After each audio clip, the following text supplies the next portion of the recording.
Okay, welcome everybody. Thank you very much for coming this evening to a creative writing seminar.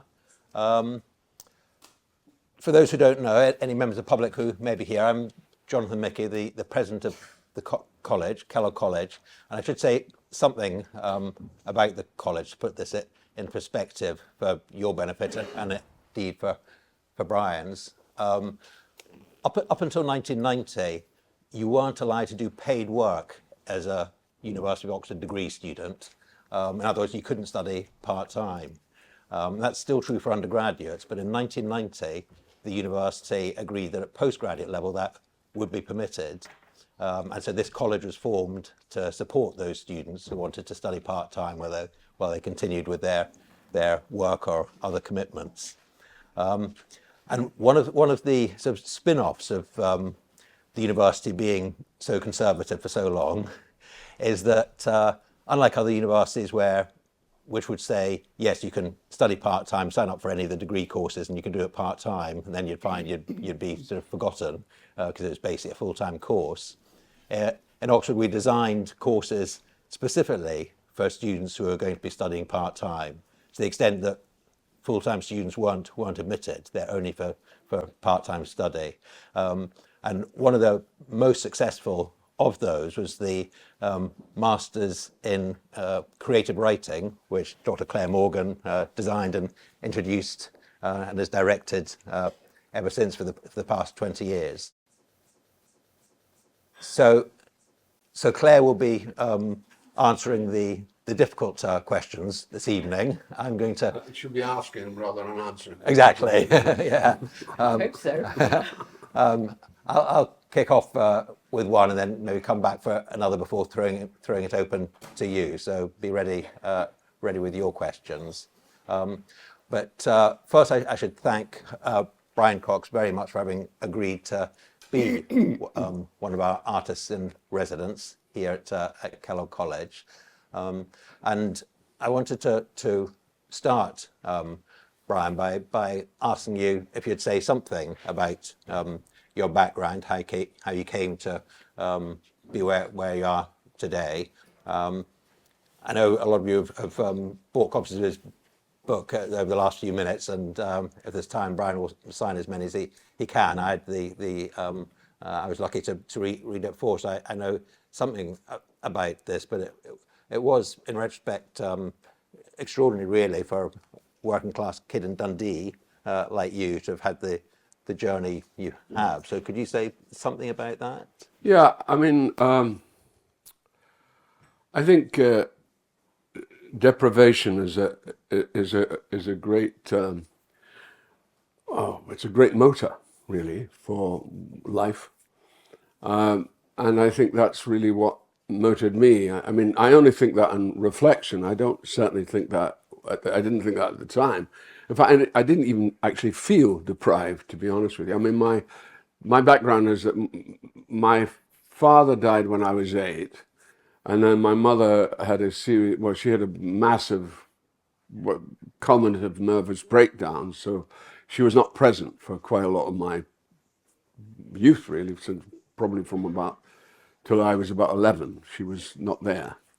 And but I didn't feel it. I mean, it's the weirdest thing, because people go, "Oh, how painful that could be," but I never felt that, because somehow or other you just accept the situation and you adjust accordingly. And in a way, I suppose that form of deprivation, and that thing of losing your dad, virtually losing your mother, it kind of meant that you had to fall back on who you were. And I wasn't particularly scholarly. In fact, I was hopeless. I would have been, I think I was at one point regarded as educationally subnormal. It's true. In fact, after I left my school, I left school at the age of 15, and then I started to do reasonably well, reasonably early on. They had an investigation of why I slipped through the net. And the reason I slipped through the net was it was a school that was actually really designed for technical studies. And where you had to make a wooden boat.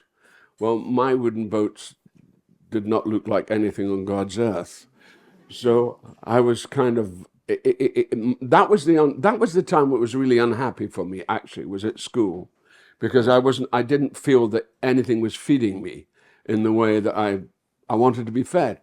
But I did have two very interesting men who knew that I was like a fish out of water, and they just sort of were there to see that I was okay. And I did okay. I was okay, really. But I did leave school at the age of 15. But my great thing that sort of, the great thing that enabled me was the fact I knew what I wanted to do. I knew that I wanted to be an actor since I was about 3. I knew that that was what I wanted to do in life. And I didn't know how it was going to happen. None of the circumstances were really saying how it was going to happen. But somehow there was an engine working away inside me that was actually making that possible, making that journey possible. So, and I have absolutely no regrets. My life really has been quite joyous because I've been able to do what I wanted to do under circumstances which to other people seem difficult, but for me they just seem to be about the challenges of life, how you deal with it, how you cope with it, how you cope with the relationships that go sour, relationships that ferment you in some way or another. And so and that is also part of what the drive of an actor is, that you have to understand. And I'm afraid, well, I'm afraid, I'm grateful that Shakespeare says it all. I mean, Shakespeare talks about holding the mirror up to nature. And that is precisely what we do as actors, that's what we reflect. We reflect back who we are, who we all are, in terms of our own individualism, in terms of our own struggles, and what those struggles mean. And that, for me, is the stuff of life. And for me, it's also the stuff of art, and certainly the stuff of dramatic art. So that's really why I moved. I could see now how I came into this career that I had, and it's been a career that served me. It's got a bit hairy in the last few years, because I used to bob and weave, and people would go, "You were in," "Oh no." "But you did," "Oh no, didn't you?" "Oh yes, you were in," "Oh, that was good, I enjoyed that." So that was fine. But then since I've been doing this television show, it's gone nuts. Everybody wants me to tell them to fuck off on a regular basis. And it's kind of weird, really. I was telling the story just now. The weirdest one I had of that, the weirdest example of that was, it was the time of the Golden Globes, which nicely I won. Anyway, so there was the time that, and a friend of mine, an actress called Rosanna Arquette, she had Ronan Farrow coming to her rather large and rather incredible house to do a talk, a sort of talk on Me Too. And she called me up and she said, "Brian, would you like to come along? Because Ronan Farrow's going to be doing an afternoon." I said, "Oh yeah, that's fascinating." So I came along. I arrived a bit late, so I was standing at the back and I was watching this. And there were all these very intense Hollywood women there, kind of taking this whole thing in. And it was, I was fascinated by what he was saying, and I was fascinated by his reading. He read some stuff from his book. And then he finished, and he got a huge round of applause. So I was standing in the back, and then these women turned, and they saw me. And immediately they took out their devices and came up to me and go, "Can you tell me to fuck off?" And I thought, is this really appropriate at a Me Too meeting, that you ask a white dinosaur to tell you to fuck off? And that just, it really convinced me of how confused we all are as human beings.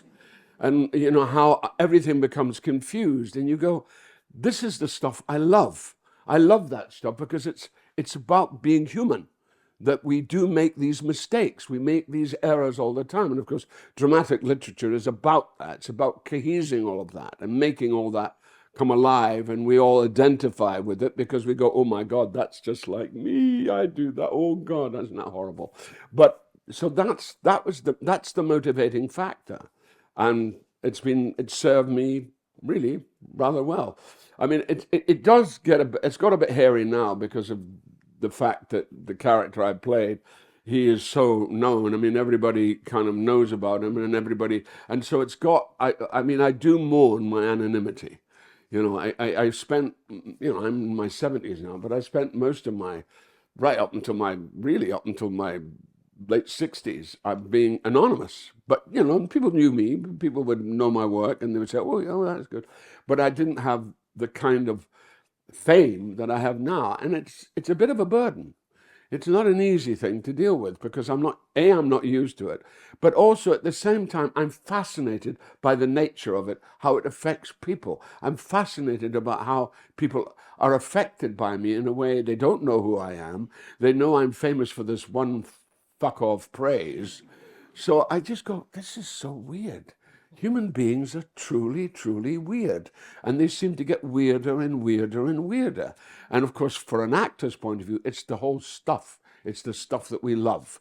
We love the fact that we go, yeah, this is going to be really interesting playing these roles. So that's where I got to. Great, Claire. Well, thank you so much for that, Brian. And it's a huge pleasure to welcome you to this seminar series with the Centre for Creative Writing here at Kellogg College. And you bring such a huge breadth of experience and expertise, not only acting for stage, big screen, TV, radio, audio, animation. I'm looking at my notes here. Also as a director, of course, which is fascinating. I'm thinking of you're directing The Crucible at the Moscow Art Theatre. And you're a music buff, Michael Barclay, Radio 3, classical music, but you're also a writer, and you've written 3 books, Putting the Rabbit in the Hat, The Lear Diaries, and Salem to Moscow, An Actor's Odyssey. And I wonder if we could ask you a few things about that sort of writing aspect, and a little later how it intersects with the acting. But I know that thinking of the writing, it is said that you, quote, revelled in social mobility in the 1960s, and you were particularly admired the plays of John Osborne. Could you say something about what you admired in those plays? Well, I think Osborne, you know, he kind of broke through in a way that the English theatre, and that's extended through to theatre generally, was very boulevard in its conception and way it is, and we had people like Coward who are great writers. And actually, I look back now and I look at somebody like Terence Rattigan, for example, who is actually a much more interesting writer than he was ever given credit for, because he was seen as a kind of boulevard writer. But there's much more hidden depth in his work. So I just felt that the 60s was an amazing time. It truly was an amazing time, because there I was. I came from pretty poor background in Scotland, in Dundee, which was my hometown. I got into drama. I got into drama school through. I started working in the theatre. I got a job through a teacher of mine, happened to be a guy who was a few years older than me, who had his job at Dundee Rep. And it was a general factotum job. So I would take the money to the bank, which I always thought was odd, to trust a 15-year-old Dundee boy with the takings of an evening in the theatre. But anyway, I was fine. They trusted me, and I used to do it every day. And then I would go for errands for the lady who was called Bunty Kidd, and I was her assistant. And I would go off errands, shopping, doing all kinds of things. And then at 6 o'clock, I'd wash the stage. I'd get on a mop and I'd wash the stage. Now, I was never allowed backstage. That wasn't my position. And then I graduated backstage, first of all, by doing scene shifting. And then eventually I became probably the worst stage manager that there ever was. I mean, I was a total disaster as a stage manager. I mean, I used to do things like I'd be on the book and I'd be sitting on the book, and I'd be bored as the actors are doing the stuff. And I'm in my little prompt corner and I'm probably on page 12 and they're on page 25. So I'm kind of there like this, kind of bored and looking there. And it was a play called Rollo, I remember, and I got a tap on the shoulder, and I turned to, and the actress said, telephone. I said, for me? She said, no, on stage. And that was, and the other classic mistake I made was, and it's really horrifying when I think about it. We did a production of The Merchant of Venice. And I was now by then the stage manager. God knows why I was the stage manager, but I was. I really must have fooled people a lot. Anyway, I got that. That was my position. So we would go. I would take, we had a curtain and we had an iron curtain, and so we always had this routine, which was. And we had a thing called a warmer light. A warmer light was a light that lit the curtain, it made it kind of nice and warm and red. That was why it was called the warmer, to warm up the audience. So the light would be on. So you would go, and it would be house lights, house to a half, house lights out, warmer out, curtain up. So I followed this routine: house lights out, house to a half, curtain up. And it was the first night of The Merchant of Venice. And I did this, and I would actually also wind the curtain up. So I wound the curtain up, and they come on, and the actors came in. Oh, in sooth, I know not why I'm so sad. It wearies me. You say it wearies you, but how I caught it. Oh, for fuck's sake! And I went, Jesus, go on, what? And they turned. All the actors turned to me and said, "You've left the iron in." And I did. I had left the iron, and so they were acting away, and there was, and the audience were bewildered because they could hear these behind this iron. So that was my baptism in the theatre. But it was great, and the great thing for me was I was invited because they knew that I was an aspire, and I did play. I did play small parts, tiny parts like messenger boys, or I remember I did a play called Picnic, and I played the newspaper boy in that, stuff like that. And it was that started me into the acting. And then the guy who was the director of the theatre, it was a man called Bill Davis, who have you ever seen the X-Files? He plays the smoking man in the X-Files, but he's a very accomplished Canadian director, works from Vancouver. So he said, would you like to come to a voice class? And I didn't know what a voice class was. I said, oh yeah, sure. I was game for anything. And that was the thing. I was open for any experience. So I went to this voice class, and there was this extraordinary young Scottish woman, actually Scottish lady. She sadly passed away, called Kristen Linklater. And she did this amazing class, voice class, with breathing and diaphragm. And I was blown away by this. I thought, this is amazing. I had no idea that this was part of the preparation of being an actor. So I thought, I've got to go where this woman is. This is the school I want to go to. And she was at the London Academy of Music and Dramatic Art. She was in charge of the voice there. And so I auditioned, I got in, and I thought, oh, I'm excited. I'm going to be working with Kristen. Sadly, Kristen left about 4 weeks after I got there, because she went and had a huge career in the States. But it was these kind of little actions, these little forays that really kind of set me in a way. And then eventually, when I got to go to drama school, and I got a grant, I was given the most amazing grant. In fact, I lived very well as a student. I had about £11, which was a lot of money in those days. And I couldn't believe it. And that was the time where everybody was welcomed. There was all kinds of new, grammar school kids were going to university. There's a huge, amazing movement at that period. And I was lucky to be part of that movement. And it was probably the most, for me, it's been downhill ever since. We don't have that range of experience now that I was given at that time, and I had the best time ever, and it was a great time to be. And of course, it was also the beginning of the National Theatre so I saw Olivier play audaciously, and you couldn't do it now, but I saw him play Othello, for example, which was one of the most audacious things I've ever seen, and plus a lot of other work that was done.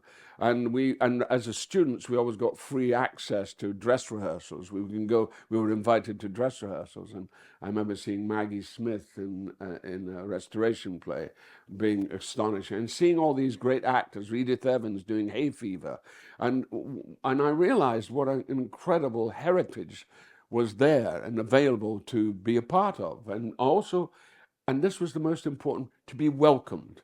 I was welcomed because of my background, because of where I came from, and because I was different from many others. I mean, there were the generation before me, like the Albert Finneys, the Alan Bates, the Peter O'Tooles, the Tom Courtneys, they set the path for us to follow, and it was a great path. It's really, really interesting to hear about how those times were and how they opened up. And I wonder, one more writerly question for me. You've been quoted as saying, actor, character, text. That's all there is. I wonder, could you tell us how and where you feel the writer fits into that dynamic? I mean, I suppose it's very interesting about there's a very good book which is called The Method, or How America Learned to Act. It's written by a man called Isaac Butler. And it's the difference between cultures. For instance, the difference between American culture and British culture. And what he discovered, there's a passage which is about the Russians who first came to America. And there was a guy, he was actually Polish, called Boris Borozewski, who was an assistant to Stanislavski, the great Konstantin Stanislavski, and he Polish, and he made this very interesting observation. He said, why the theater ultimately doesn't work in America. And he said, the problem about the theater in America is America as a culture is so determined on the pursuit of individualism. And it's that individualism that really counters community. That individualism comes before community. And that therefore, to make theater and create theater companies, it's very, very hard in America.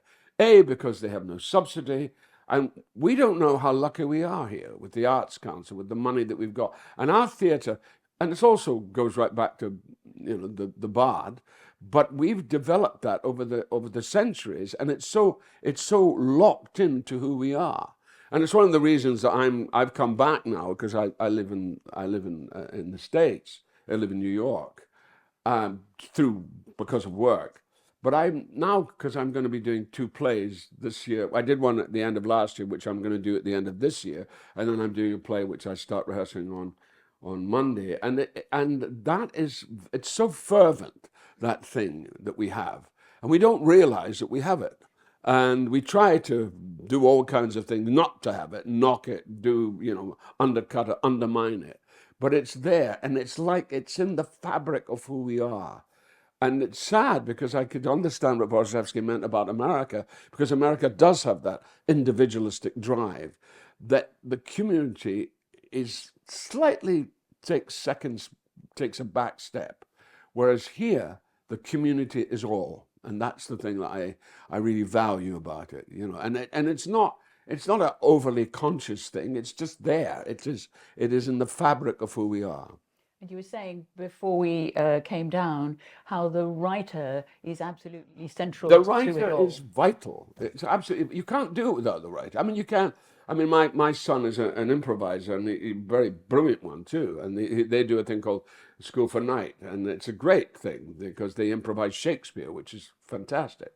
But essentially, they are writing. That's what improvising is. You are writing. You are writing as you go along.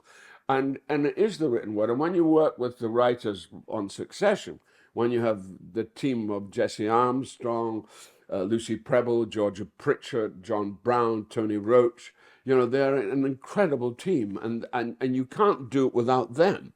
And it would be pointless to sort of say, oh, well, I'm fine. And of course, there has been moments when actors, I mean, particularly in the Victorian times, the actors sort of superseded the writer in many, many ways. But that's gone, rightly so and greatly so. So that's why people like Osborne, for me as a young actor, coming into London for the first time and discovering, plays like Inadmissible Evidence, for example, which is a wonderful play. And of course, that was played by an actor who nobody even knows of now, called Nicol Williamson. And Nicol had this most amazing career. He was this extraordinary actor. In fact, the irony of that is, the first time I walked into a theatre, which was in Dundee Rep when I went for my interview, I had to get past two guys having a fight. And one of them was Nicol Williamson, in order to get up the stairs. And I remember that these two men were sort of doing that. They weren't actually hitting one another, but they were sort of screaming at one another and doing, and all of that was going on. And so I was trying to get to my interview, and I was going up the stairs trying to get past these people, and it was all this argy-bargy, and I thought, oh my goodness. And then I got up to the landing, and there was an actor called Gon Granger, and he was smoking a cigarette. And he looked at me and he said, "Are you all right, darling?" And I thought, wow, he's called me darling. And downstairs there are these two guys knocking hell out of one another. Well, clearly this is the place where I should be. Jonathan. Put your hand up if you've got a question. Yep, down the front here. You were talking about how you bring your life experience to the role that you're playing. And I suppose that the phrase that resonates with us here in Kellogg College is lifelong learning. So I guess that's part of being an actor, that you go on enriching your experience. But I wonder, from both the point of view of a writer and a performer, how do you feel about the current debates about colorblind casting, issues of gender casting? Well, I mean, I think we have to be inclusive, and I think that's the nature of it. But we mustn't be narrow. We mustn't narrow the imagination. I mean, I look at children. Children are the best actors. They don't think about any of that stuff. They just do it. And they invent all kinds of creatures and human beings and stuff for themselves. And they cross-cast, they do everything. And I think that's something that we have to make. I always say to all of my students, always have a picture of yourself as a little boy or a little girl, because that's who you are. I mean, you get old, the body, does all kinds of things to you, but you are, in essence, that child. And that child has that openness. And that's what I feel difficult about this whole, business that's going on at the moment, is it's narrowing the field of imagination, narrowing of what is possible. I'm all for inclusiveness. I'm all for trans people. I'm all for people who are in any way, have sort of physical difficulties playing Richard III. I'm all for that, as long as they can do it well, and as long as they can act well. I don't think it should be, oh, he should do that because he's like that, or she should do that because she's like that. They've got to have the talent to do it. And if they've got the talent, great, and even better. But it's this narrowing of of who we should be. And I go, who's the one who makes that? Who's making that decision? Who's the people who start around and say, oh, that's got to be played by that person, or that's got to be played by that person? And I think that's the joy of what we do.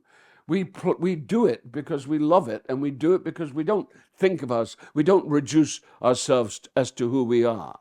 I mean, we have, those are the problems that we have in life anyway. So the imaginative process is much bigger than that. I was telling a story earlier on, which I shall repeat, and it's a story about the difference between the American theatre and the British theatre. Now, in the 1930s, there was a very famous group called the Group Theatre, and it was people like Elia Kazan, Clifford Odets, actors like John Garfield, Francis Farmer, and there was Lee Strasberg, Bobby Lewis, and Cheryl Crawford, and they ran this group together. And also there was a woman called Stella Adler, who was part of the Yiddish theatre. Her family started in the Yiddish theatre, and very, very successful in the Lower East Side of New York. And they had this debate about what Strasberg would call emotional memory, and what actually Stanislavski called affective memory. And what the debate was about was that Strasberg loved the idea that, that you recapture trauma. So it's all about feeling, and it's all about, and they used to do these exercises where you would go back to a childhood trauma and you would relive something, and it would, be quite emotional. And Stella Adler had a natural suspicion of this. She wasn't sure about it as a means of training, or means of anything really about it. So she took herself off to Paris, and she had a meeting with, because Stanislavski was always allowed to go to Paris in the summer. It was a part of his perk, as it were. And he was there, and she met him in the Bois de Boulogne. And she said, we're having this debate about affective memory. We call it emotional memory. And we're wondering, Maestro, how valid that is. He said, I got rid of that years ago. And she said, what? She said, I got rid of that years ago. He said, why? Because it interferes with the imagination. It stops the flow of the imagination, because you're making it an absolute in some way, whereas the imagination is much more free-flowing. And of course, children are the best example of that. When you see a little boy or a little girl imagining things, I mean, I did a thing, there's a thing which I urge you to watch, actually. It's a fascinating thing. Do you want some water, son? You sure? I know it's hard. I'm the same. I get like that all the time. You can have some. I'll get you some. Are you okay? Okay. And so anyway, I've always felt that this was what was really stopping people. That the fact that you bound yourself in some way like that you didn't free up, because you didn't free the imagination. And I did a video with a little boy in which it was one Christmas time. It's called it's on YouTube. It's called Brian Cox's Masterclass with Theo. And Theo was this very smart, he's called Theo Archer, and his father's a documentary producer who lives in Scotland. And we were having this breakfast, and I could see that Theo had a real thing with language. He was amazing with language. He was 2.5. So I tried an experiment. So I decided to teach him to be or not to be. And you have to, you just had to place it in a way, because you knew he would get distracted. So he would he was, oh, look at my action man doing that. That is the question. And he did this brilliant thing when I went, to be or not to be or not to be. That is the question. It is. I kid you not, that's what he said. I said, what? It is. I said, that is it is the question. And I thought, this is astonishing. And then he went on, and he would get distracted. And you had to have real patience for what was happening. But then there was a wonderful moment when he did the slings and arrows of outrageous fortune. Now, nobody told him what to do. Nobody gave him anything. But when he did this, he went, the slings and arrows of outrageous fortune. And I thought, that's incredible. Because that's exactly what it is. It is the slings and arrows of outrageous fortune. And this was a 2.5-year-old who created that for himself in that moment. And I thought, that's where the imagination is working. That's where a little boy makes some kind, or a little girl makes some connection in some way. And I think that we underestimate that to our peril sometimes. And that's, to me, one of the motivating forces of why I do what I do. Was that your question? That was largely it. Yep, next. Do you have any message or some sort of advice for young aspiring actors who are thinking about career in this field? Well, the advice, I think you have to follow. I mean, I believe in following your bliss. I believe in following that thing that puts a light on you, puts a light inside you, brings that light out. And I'm all for it. And the interesting thing about that is, I think drama training isn't just about being, by the way, I don't think it's just about being an actor or an actress. I think it's about something else. It's about being in touch with our humanness, who we are. That's the great adventure for when you go to a drama school. You're learning about who we are. And sometimes it's cruel because you meet yourself with all your worst faults or the worst aspect. But my favorite story of that is I taught here actually, well, not here, but at Balliol. I taught at Bada, and there was a young American chap called Michael Weiss, and he arrived, and he came from a very successful legal lawyer. All his family were lawyers, and he was about to go to Stanford University in California to study law, and he got bitten by the bug. And he decided that he wanted to study acting. Now, I wasn't sure about his acting.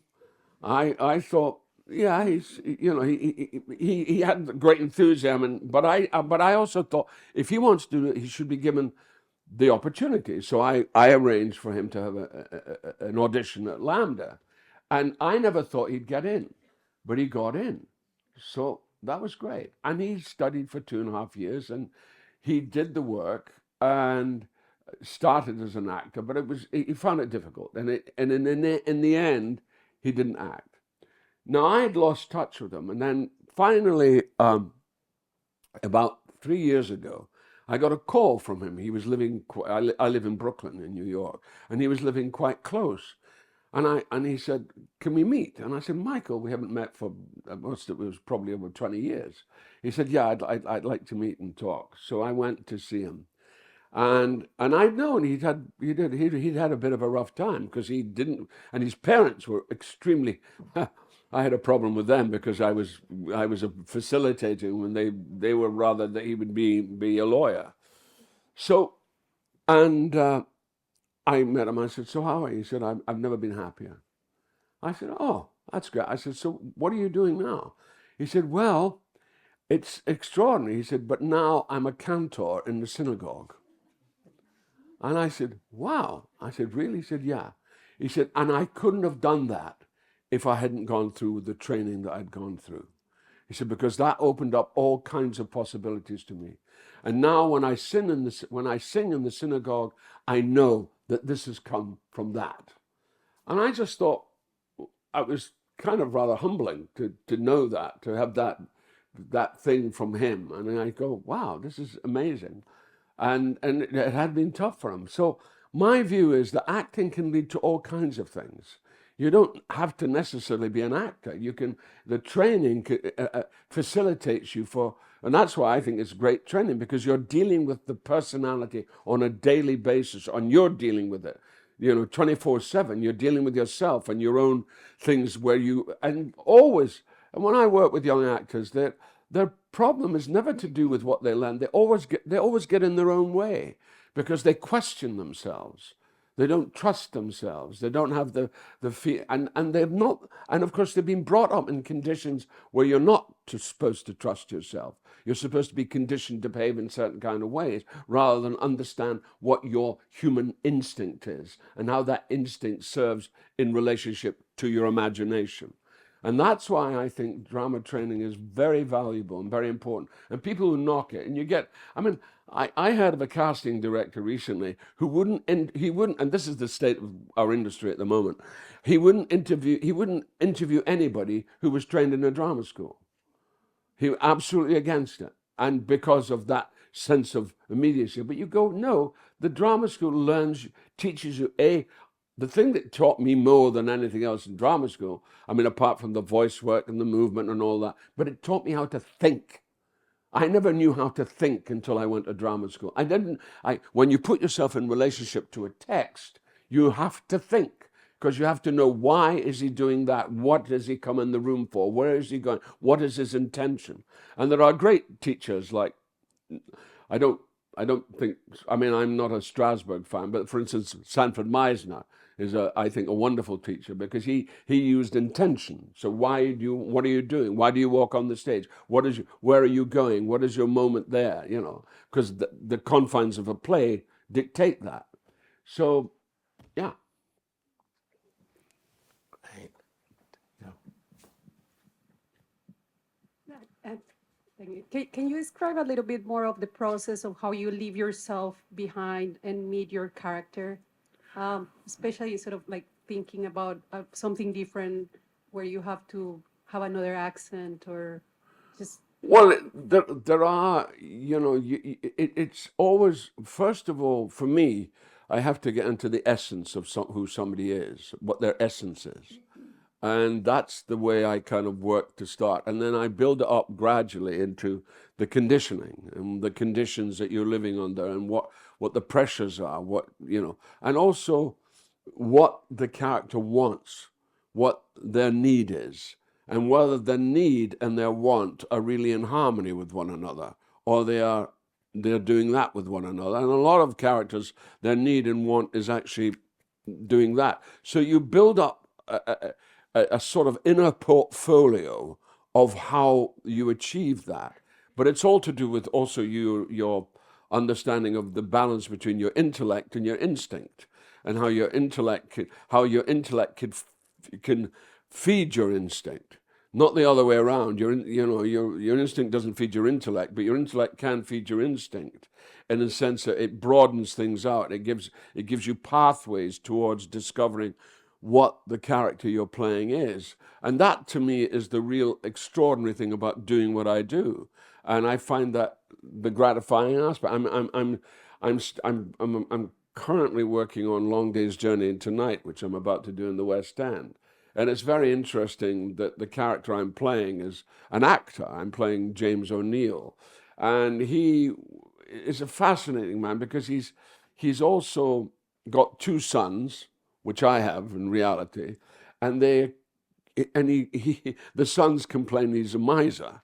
And I'm going, that's a bit of a cliche if you play him as a miser. And I'm thinking, he's not a miser, he's just canny with his money. That's not necessarily miserly. And especially his background, the character's background was he came to America when he was 10 years of age from Kilkenny in Ireland. He came with his mother and his father and his three sisters. His father couldn't cope with it and went back to Ireland and probably committed suicide. So the mother was left a stranger in a strange land, as he describes it, and she had to cope. And he had to learn to cope as well. So that's the life experience. And of course, when you're working on it, that's what's feeding you all the time. And you do begin to make decisions. You say, why is he a miser? What is it that is miserly about him? And of course, he doesn't think he's a miser at all. He just thinks he's had to be careful, you know. But it's got to an extreme now where it's become excessive and rather eccentric. You know, there's a scene where he turns out the bulbs because he feels that he's constantly aware of the fact that that people are frowning on him, you know, because he's this. And then when I went back to do part of my preparation, I went to the actual. It's a real, you know, it's actually a real story. It's Eugene O'Neill's family. He's talking about his own family. So I went to Monte Cristo Cottage, which is where the play is set. And then I discovered that one of the things that was one of the pressures, and it helps with the play, is the fact that the Yankees did not like the Irish. And the Irish were considered as kind of people who were not really wanted or welcomed. James O'Neill was in a curious position because he was a matinee idol, but he was also a Mick. So he has this thing where he's in a society where people are paying a lot of money for medical help, more than he thinks is excessive. So there's that's actually creating his character because of what he's suffered under, and it's a reality. Because it's a reality that in the 1860s, that was the pressure they were under, and it was probably later than 1870s. So that all adds to the mechanism of how you put the thing together. Great, thank you. Yeah, just the gentleman there, he's been asking something to that gentleman. No, that's okay. You go ahead. Make sure that he gets his. You've obviously now, worked on a massive, big budget American TV series. How do you think that those sorts of projects, do they enable creativity because of the resources, or do they thwart it because the risk is so much greater? There's a big commercial imperative Well, in it. we don't, I don't think any artist worries about the risk. The risk is a given factor. You see shows come and go. You go to shows and you see these shows and they're very successful. But a lot of them, and Americans are the worst because they sometimes go past their sell-by date. Paul Giamatti, who's very successful, just won a Golden Globe actually for his role in this Pain film. And I met Paul and we were on a plane together and he did Billions and I did Succession. And so we were talking and I said to him, so how's Billions? Oh, God, he said, it's just going on and on and on. And finally, I think this is the last season, it's going to be finished. And I went, oh, God. And he said, how is it with Succession? I said, we're finishing. It's good. We've done it, And you see, and that was the writers. They did. That's where Jesse, the integrity of the writer comes to play. That he doesn't or she doesn't let it go past its sell-by date. It's a finite thing, and that's what you have to deal with, and that's fine. I'm okay with that. I mean, my only quarrel was in the last series when I died suddenly, and I had people ring me up and go, "Oh, we're not going to watch it anymore. We're not going to watch it. You've gone." We're not. And I said, "It's called Succession." That is a rather important part.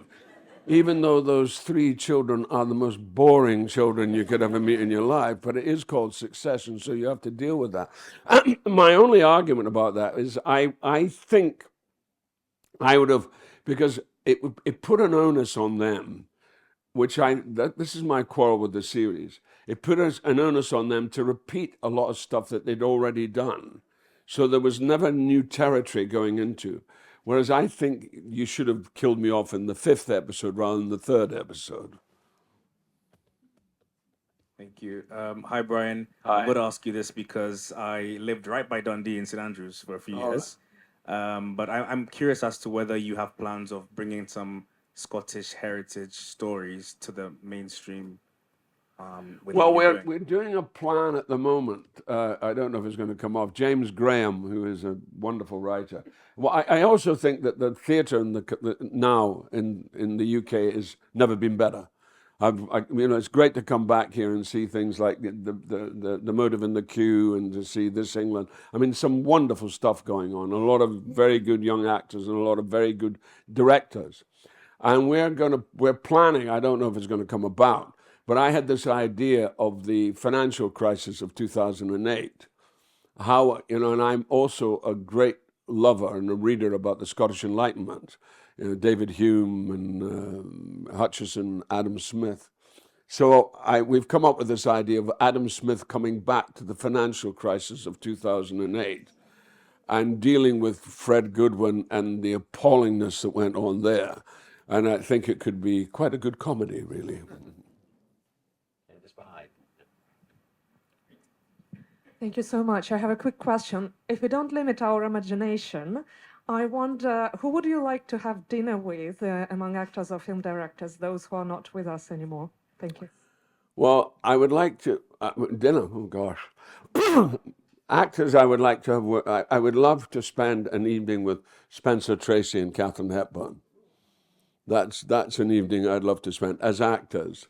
I would also love to meet George Stevens, who is an amazing director, film director. I would certainly like to meet Tyrone Guthrie, who I never met, was before my time. And there are a few friends of mine who have passed I would like to spend an evening with again as well. There's a lot, I mean, there's a wonderful thing in the States called Turner Classic Movies, and I'm addicted to it. Because it really is, and it's been protected because this guy who runs the Discovery Channel was about to elbow it. But Martin Scorsese and Steven Spielberg and Paul Thomas Anderson and myself came together to say this has got to be protected because it's vital. It's films that go back right to the silent age. And I would urge you all to get a VPN and tap into that. And watch it because it's so good. And there's a team of 5 people. They do film noir silent films.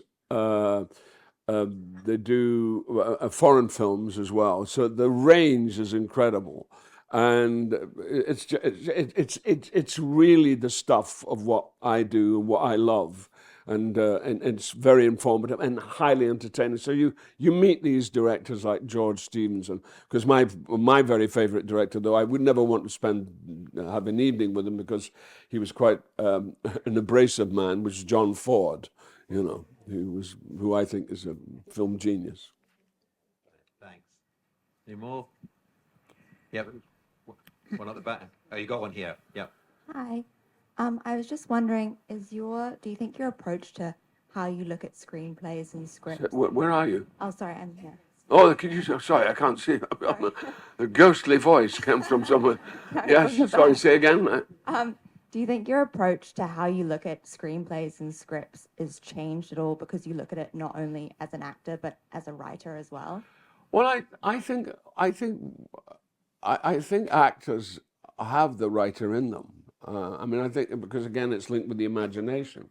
I mean, my thing was because when I started writing books, I was very nervous because I left school when I was 15, and I mean I cannot spell for all the tea in China. I'm a terrible speller, but I was also worried about writing books because I didn't think I was worthy enough to write books.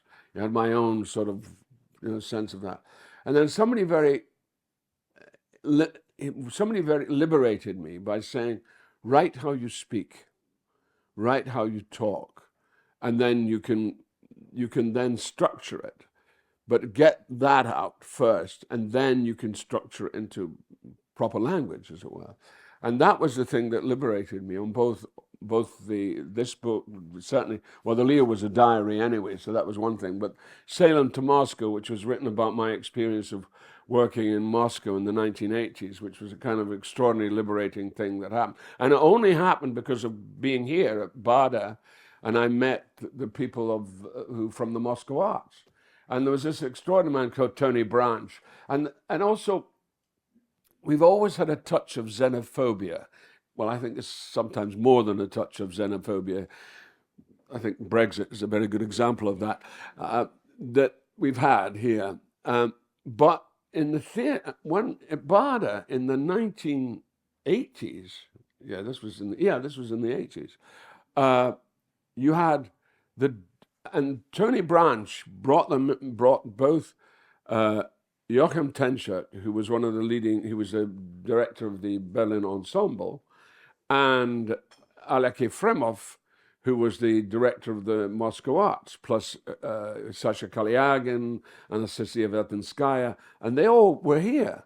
And I just thought, this is extraordinary, and I kept thinking, why is this little kind of drama program got all these people when they're not actually in the mainstream of the theatre? Nobody's getting them into the theatre, and directing and acting, as they could have done. And they came, and I was sitting on their classes, and I just thought, this is wonderful. But I also felt that xenophobia, which is one of our weaknesses, actually, about embracing, we are an island nation, so we sometimes have an island mentality, that anything foreign is a bit, But these people were just, so I then I got myself invited to Moscow. In fact, I went as an observer. That's what I thought I was going as. And Fremov said, no, we don't want you as an observer. You have to come and teach. And I said, but I don't speak Russian. He said, that doesn't matter. We'll give you a good interpreter. Well, they didn't give me a very good interpreter. As it turned out, I had a KGB lady who just kept saying, Brian, where shall we eat today? Where should we go to eat today? And she was always trying, because you couldn't eat at all in the 1980s in Moscow. There were no restaurants, apart from one sort of Georgian restaurant near the Novodevichy, But it was really difficult.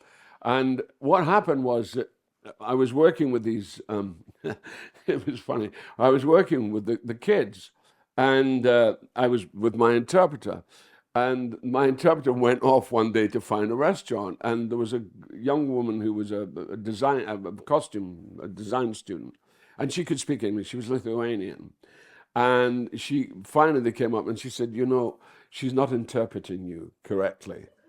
And I went, oh God. And then 3 of the students said, no, she's not.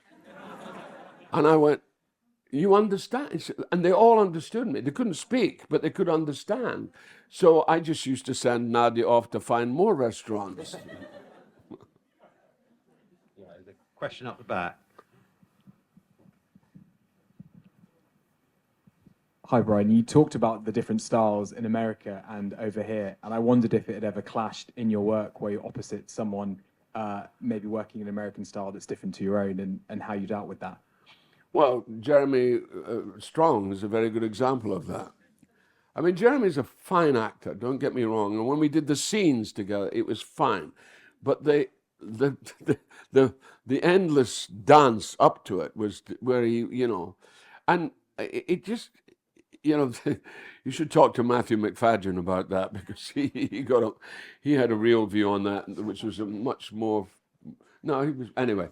So, and Jeremy was very intense, and this is the way he'd been brought up, and to be the part and what have you. And also it didn't help that he was Daniel Day-Lewis's assistant. Now, Daniel Day-Lewis is, you know, like, he lives the part. I always said about Daniel, I thought, Jesus, Dan, you'll retire at 55. And that's when the parts are just getting better. And, it was, you know, sort of, you know, such a way, I mean, he's a wonderful actor. I wouldn't knock Dan in any, but the American one, which I hate, Process, you know, the process that they have. And I just felt that it's, the most important thing, apart from what you do individually, is the notion of the ensemble, the notion of you're there together to do it. And that's the great strength of Succession, which was the group. And Jeremy sometimes didn't want to do that. We just, we did this wonderful, there's a famous expression by Sam Goldwyn, we included him out. And that's how you do it. I mean, not in a bad way. We just realized, well, Jeremy has to do it this way. We'll allow, you know, we all agreed, okay, let him do it. But it was exhausting, and sometimes it was time wasting, you know. Yeah, the question up the back, and then two down. Hi, Brian. Have there been times, or any times, when you've been invited to play particular roles or characters that you found it extremely difficult to inhabit, or retrospective, you thought, I didn't do it, I should have done it differently? I played a character in Rob Roy, a film called Rob Roy, and I played this character called Clare, and he was the most disgusting character I've ever. I mean, there's one time when I had to witness Jessica Lange being raped. And he gets off on it, you know, he gets off on it big time. And I found that really hard. But then I realized that he was a fallen angel. And once you put him into this the perspective of being a fallen angel, you know that he's come from something to something else. And it's also what I also feel about, you know, judging characters. You can't judge. You should never judge. And also, I also think about when you go to see a lot of babies, and you know, when your babies are all lined up and they're just all newborns, you cannot necessarily pick out the one who's Adolf Hitler, or the one, you know, who is Edith Cavell. You know, they are who they are. Their essence is very intact, and it's the conditioning that makes them become who they eventually become. And that's the human journey. That is what the human journey has to deal with all the time, every day. That's the daily. So that makes it a little bit easier, but sometimes it's tricky. It is tricky. Yeah, one down here.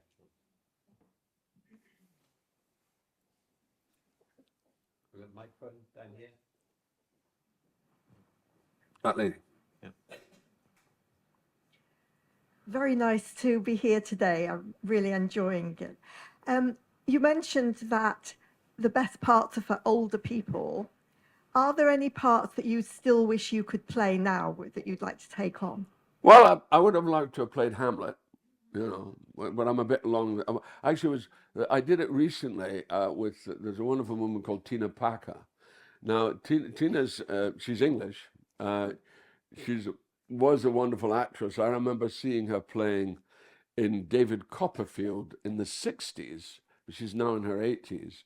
And she ran this thing called Shakespeare and Company, which is up in Massachusetts, which is a great company. And so we did we did it, there was this benefit we did, and I played Hamlet to her Ophelia, which we did the mad scene. And it was great fun to do, you know, because you can get what you want, you think the mad scene misses, so you get onto something.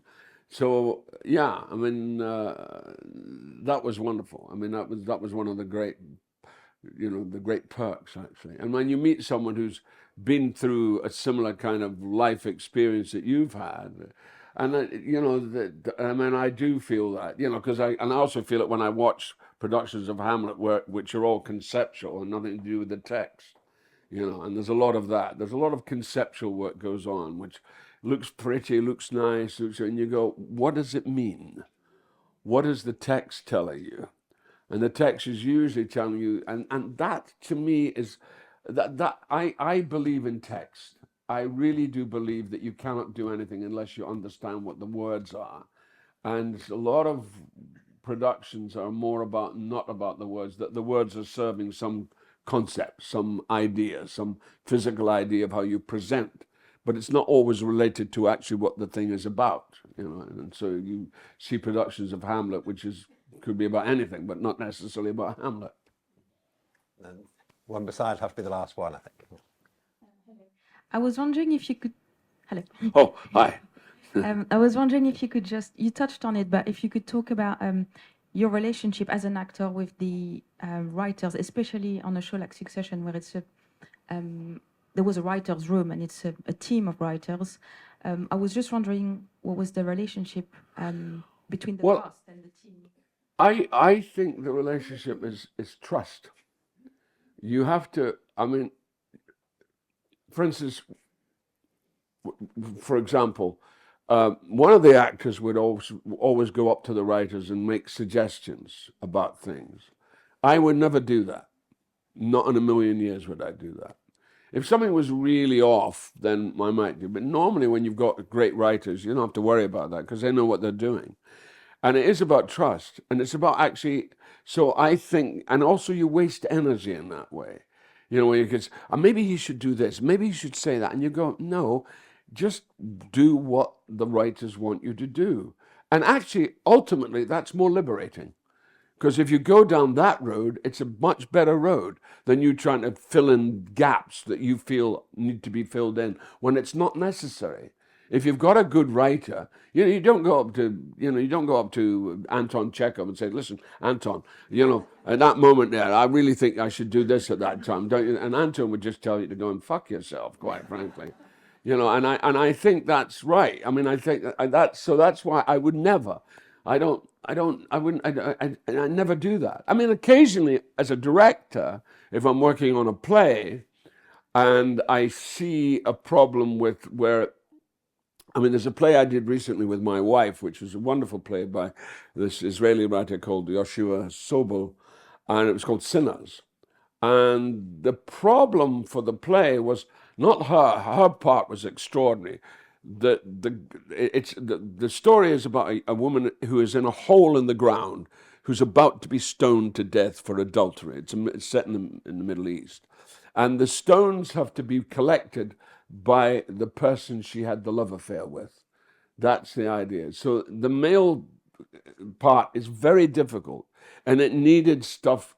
We needed to find not just the reason that he's been told that he has to do that, but also what his real need was and why it wasn't. So sometimes it was underwritten in a way, and you sit down with the writer and you say, Joshua, I think that there's something that you need to balance it up a bit more, so it doesn't become just a one-woman show and he's serving it. It's a duologue, so we need to see that toing and froing between the two.